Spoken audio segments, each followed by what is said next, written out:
Good morning, it's 7:45 a.m. on Sunday the 24th of March, and this is the 46th of 53 consecutive 5-mile walks from the Grestwood Disaster Memorial to the Miners' Rescue and back again. A week today sees the last walk of this challenge, and a busy week lies ahead. There are another 40 miles to walk and another 75,000 steps to step. The films this week will focus on lunch at the Miners with Alan and Margaret Jones, the leading authorities in all things related to North Wales mining, walking with the legend, that's Largy's art, and a special moment in relation to perhaps the most famous folk song associated with Grestwood, the Grestwood disaster.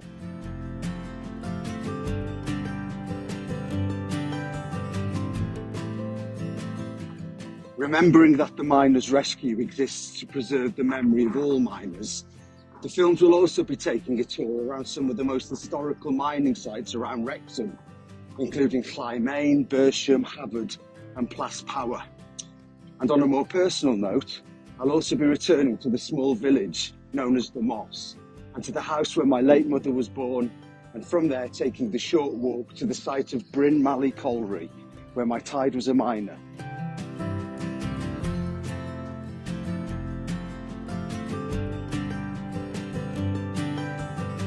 The tour of some of our mining heritage starts today with a trip to Llay Main, 2 miles north of the Memorial Wheel and 4 miles north of the town centre. Llay Main was fully sunk in 1921 to a depth of 900 yards and extended to a depth of 1,000 yards in 1947, making it the deepest mine in Europe and the largest in the whole of Wales. Within 2 years, 2,013 men were employed here. This figure would go on to peak at 3,000, and in 1929, output reached a massive 4,000 tonnes per day.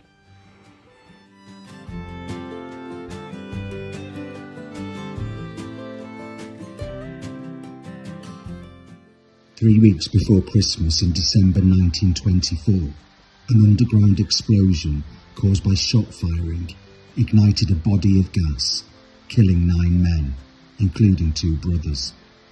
Edward German, the youngest victim at age 15, was found dead, sitting by his haulage engine with his hand on the lever.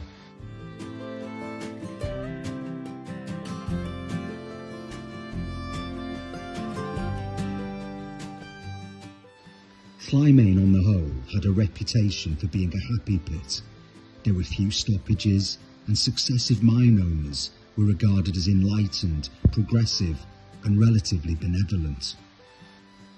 The morale of the miners must have been further boosted by Llay Main being a pit at the cutting edge of technology, with world-renowned steam winding engines, machine-cut coal, electric lighting and a sophisticated haulage system. 2 model housing projects brought 450 mining families to a fast-growing Llay village. Conditions in the village were advanced and novel to the new settlers, with homes installed with indoor baths and toilet and large gardens.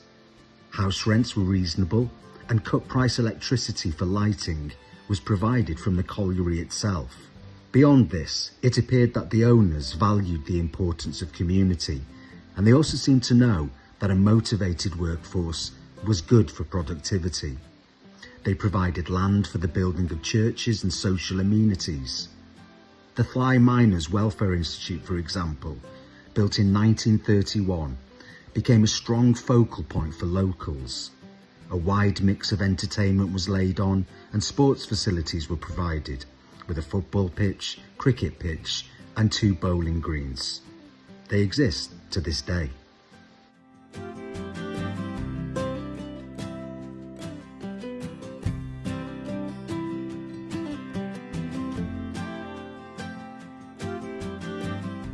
There were plans to develop Llay into a town of 30,000, but the recession of the 1920s and 30s and a declining world coal market led to Llay remaining a large village.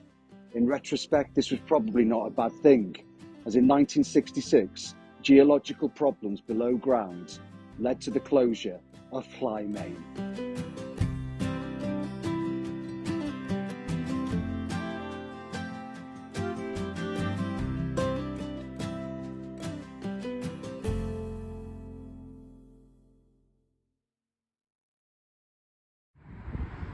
This walk was dedicated to John D. Rowlands, William Salisbury, George Shaw, John Shone and Richard Shone.